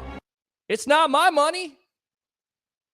And I'll tell you right now, I have all the faith in the world in the Bucs organization with taking care of their own. That's why I think eventually they will work this Devin White situation out if they feel like he's worth keeping. For me, if I'm Devin White, instead of asking for a trade, and I'm not in Devin White's shoes, I don't know where the negotiations are going. We've heard the reports out there that he's fed up. But if I'm Devin White, I'm playing on the fifth-year option. What's the hurt? You get paid $11 million. You prove to the organization that you're better than they think you are right now. And then eventually you get taken care of. And if you don't, you go out into free agency. And then the Bucs can franchise you then. Or they trade you. Anywhere it goes, the Bucs have all the leverage at the end of the day. I hate to tell everybody. I mean, it's like Devin White's not going to force his way out of Tampa Bay. They're not going to take a third or fourth round pick for a player like Devin White. You're not going to do that. He's a 5th overall pick. Not a 4th, a 5th overall pick. So you're going to get the value for him. And right now, nobody's giving up a first-round pick for Devin White because he's too inconsistent at the end of the day. All right, so yes, I like the move. White is like a diva wide receiver, certainly acting like it. Troy says if Devin White can't make it to the weakest division in football, he won't make it with the Eagles. I'm done with White. Dave says he is his biggest fan. Yeah, he balled out the Super Bowl year, but what has he done afterwards? He has not necessarily performed to the best level. Has he been the worst linebacker in the league? No, he's not. He's been inconsistent. People say, well, you're faulting White. You've never played the position. I've never played the position. No, I've not. But you see the effort. The effort is not there, especially in the Baltimore game. The Baltimore game comes back to haunt you because when you look at film, when you look at the highlights, he's not putting out the 100% effort. Even Warren Sapp called him out on that. And say whatever you want to about Warren Sapp, and everybody has on this show, But the guy knows his football. He's got a football IQ. He's not just calling him out for stuff and giggles. Okay? And if he can identify that, you think the coaches could identify that and see what's happening. And maybe that's the reason why your defense, besides the injuries, took a back seat last year, right? Because this team and their staple, they pride themselves on stopping the run. They weren't able to do that consistently enough. That's where your defensive leader in a White has to come in. He has to play a lot better. So, Dave, I understand the passion. If you give White $100 million, what is his effort after that? Great question. Let's go out to Tim here. I thought Baby Gronk was a baby rhino at the zoo. I guess that's a good comment. Oh, yeah. There's only one Gronk. Let the guy make his own name. I agree, but we're always with the comparisons when it comes to draft time. So I understand where you're coming from, Dave. Wirfs loves moving to left tackle. They make more money, but he'll be great either way. Special player. Agree. Completely agree. Flawless victory. Read the comments, bro. Facebook stars are open. YouTube chats are open. And you get this. This guy sucks. Call the show, bro. Give to YouTube chats, bro. Give to Facebook stars, bro. Have your own show, bro. Come on, Troy. Talking draft. Do the Titans give up on Willis and take a quarterback in the first round? I'm not sure. It's a great comment. I mean, it's been rumored this week that they're going to go after Anthony Richardson and possibly trade up into the top 10. Maybe with the Arizona Cardinals at number 3, right? Because the Cardinals are going to be taking all those calls at the end of the day because everybody thinks that Richardson's going to fall down out of the top. It's not happening. I'm going to be eating steak and wings the night after. In care of Harry the Greek, Roger Shue, and of course the legend himself, Leo Haggerty. I think that's a pretty damn good bet. My diet is going to be haywire. I ain't going to be like Seth Williamson's diet there where you're training to be a track and field star. I'm going to be training for, I don't know, one of those, I guess, buffet runs that Roger has, right? I'm going to be training for that. I'm going to be eating good in those next couple of days after Anthony Richardson goes top 10. I'm just saying. All right, let's see here. Let's go out. Third inning at 10:30 at night. God, this is why no one cares about baseball. Dave says G-Mac suffered through a lot of bad teams and should be in the Ring of Honor. He wasn't Sapp, but how many players are? I think that's the biggest indictment of Gerald McCoy. At the end of the day, he wasn't Warren Sapp. Not many players are. He is one of the greatest defensive tackles, one of the greatest 3 techniques of all time in Warren Sapp. Not the greatest person off the field, but one of the greatest players on the field. And you compare him, his draft status, he's a first-round pick. What is he, 3rd overall at the time? Sue, I believe, is number 2. I wanted Sue. I wanted Sue from the very beginning. I thought he would fit better. But even when Sapp was asked at the time for NFL Network, he thought Gerald McCoy was the right pick for the Tampa Bay Buccaneers. McCoy never had a double-digit sack season. He also didn't necessarily have a lot of players around him besides Lavonte David. What did you have around that defensive line? If we're going to, compare apples to apples, you have Sapp, you have Simeon Rice. But even when Sapp didn't have Simeon Rice, he was still productive. Totally different players. That is the problem. A lot of fans out there expected McCoy to be the next Sapp. He was not. Doesn't mean he wasn't good. I think he was somewhat great in that era with bad football. He deserves to be in the Ring of Honor. Is he going to be in the Hall of Fame? No. Ring of Honor, more than likely he will be. When that happens, who knows?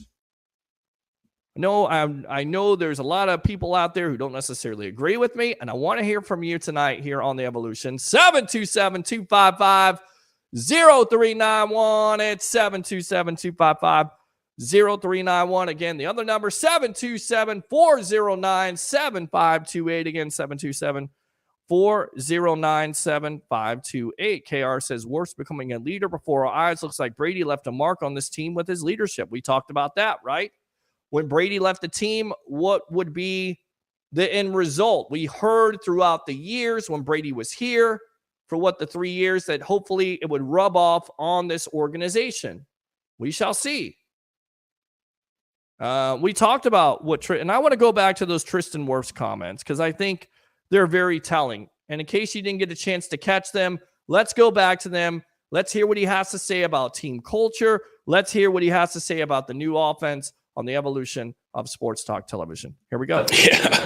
Yeah. No, it'll definitely be fun kind of to get back to kind of what I came from almost, and from the small glimpse of what we saw today, there's going to be a lot of, of good, of good stretch. And then kind of just, I don't want trickery isn't the right word, but it's just, I think it's very offensive line friendly. I think that's a good way to put it. It'll be really, really nice for us. And I don't know, I think it'll just help us out a lot, Yeah. I think you could say, if you want to say we have a chip, or if people want to think, have a chip on our shoulder, then that's fine. That's not how I think of it. Yeah, we won the South, but wasn't much to it, really.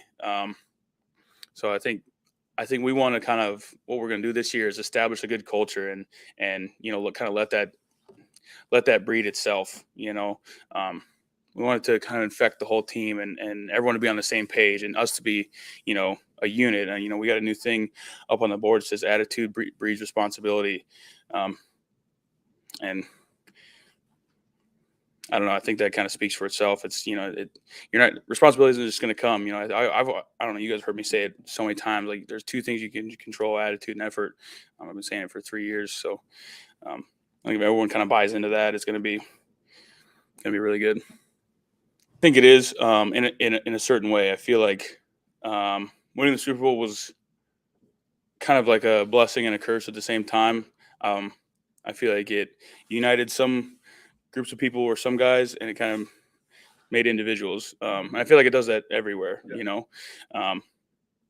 So we want everyone to be together, and everyone to be like, yeah, we've done this, that we did that with this group of people in this year. That's in the past. We're here now. But we know what it takes. You know what I'm saying? So for us to get everyone on that same page of knowing what it takes to get that done, but not letting there be any individuals, is everyone with one goal, one collective in mind, all working for the same thing. All right, welcome back to the evolution. I had to circle back to those comments because I think they're very telling of what a team leader is telling you what happened the last couple years with this team overall.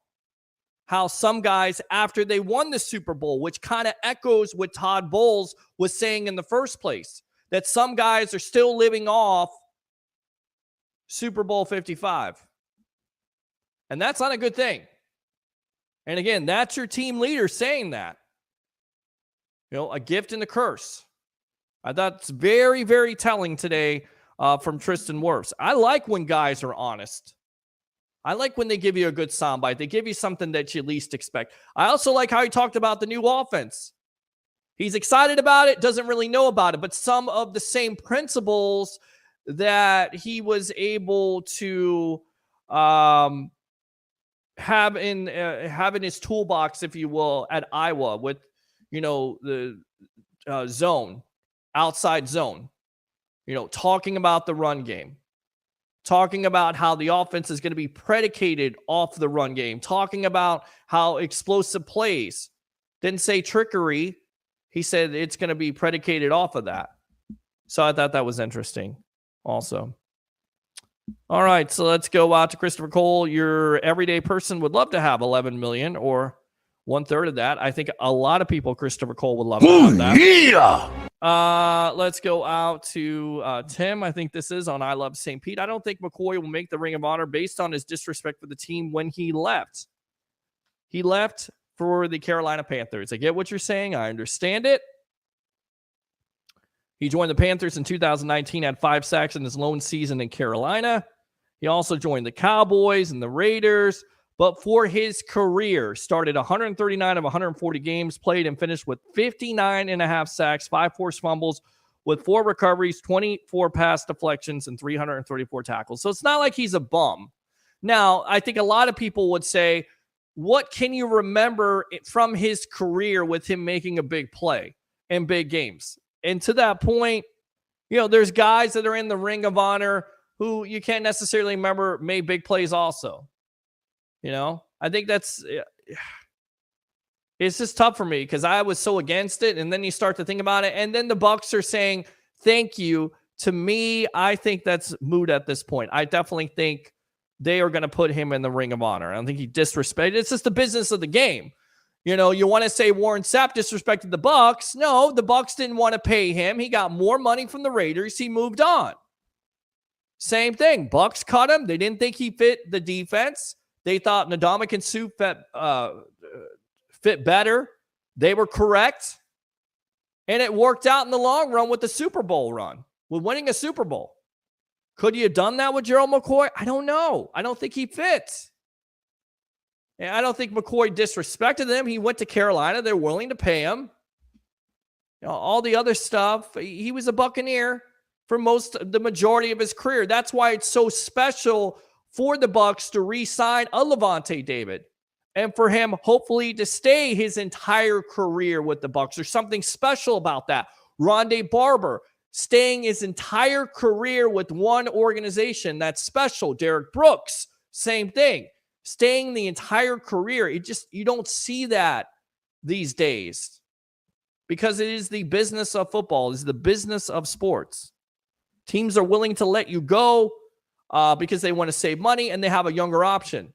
And then the player also feels like he's not wanted anymore and he can get more money somewhere else. And somebody may overpay because of that veteran presence, not necessarily because of his athletic ability. They may think he has a little bit more left in the tank, but it's more veteran leadership that they need to add to that locker room. That's why they're willing to pay him. That is the business of sports. I don't think that's disrespecting the Bucs.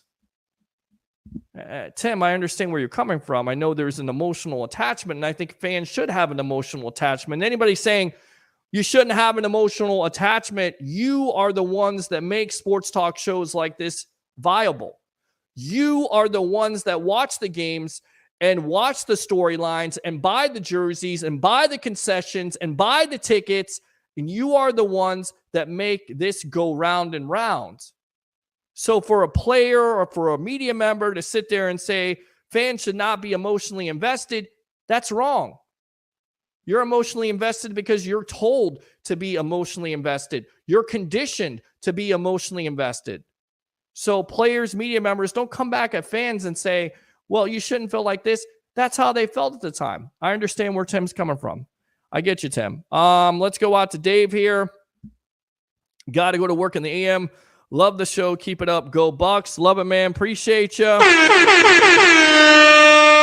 Even though you're a Gator fan, that's okay. We'll let it slide. And I know you're a Trask guy or a Trask for, so we got plenty of people out there telling me I want to be wrong. I love to be wrong. I hope he is the new franchise quarterback. I really do. I think it's going to be Baker Mayfield. We'll see. Roger Shoe says pro wrestling is real. People are fake. Roger, again, hit the thumbs up button so we can grow the channel. Absolutely. YouTube chats are open. Give to the calls. If you like the content, you want the content to continue, which it will, give to the calls. Give to Facebook stars. And I appreciate all the phone calls tonight and all the subjects that we're talking about. Of course, how many days away are we away from the draft? I mean, you got it's not this Thursday. It's next Thursday night.